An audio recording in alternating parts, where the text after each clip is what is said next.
Hey there, it's Michelle from MBD Studio. Today I'm going to be showing you one of my favorite things that Nano Banana Pro can do. It can take sketches and scribbles and turn them into photorealistic objects.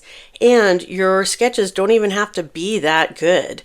So it's creative and super fun, and I'm going to show you a few that I've done. Stay tuned toward the end where I'll show you exactly what kinds of prompts you need in order to make these renderings. So I just showed you this table that I did. It's a very rough box sketch and it becomes a full product render. I even described the exact textures and materials I wanted in the final design. Next is a chair. This sketch barely looks like a chair, but a chair it is. And it becomes a full-blown rendering of a very modern chair, and I asked it to include a bold pink pattern as the chair color. Soft materials work too. This loose hat outline turns into felt, ribbon, and a flower, all mapped from the shape of the sketch. You can also tell Nano how to render your object. For example, show this hat worn by a young woman. And it even handles metals and reflections. This sketch is basically circles and lines.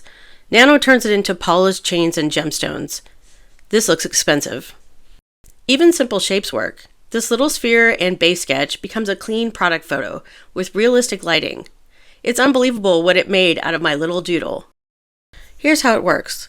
In Photoshop, sketch your object black on a white background. Then your prompt needs three things. First, transform the simple sketch into a realistic object. Follow the creative direction of the sketch. Then you'll describe the qualities, the color, the texture, and materials you want. And you always want to end with, even out the drawing so the shapes in the object are clean and not distorted. Then when you're ready to enter your prompt, go to Edit, Generative Fill, to get a slightly larger prompt box. Select Nano Banana Pro as your model and generate. Coffee table, chair, hat, necklace, lamp. And every one started out as a rough sketch. Try to see what you can come up with. If you want more Photoshop AI design tricks, check out my Photoshop 2026 playlist linked here. Don't forget to like and subscribe.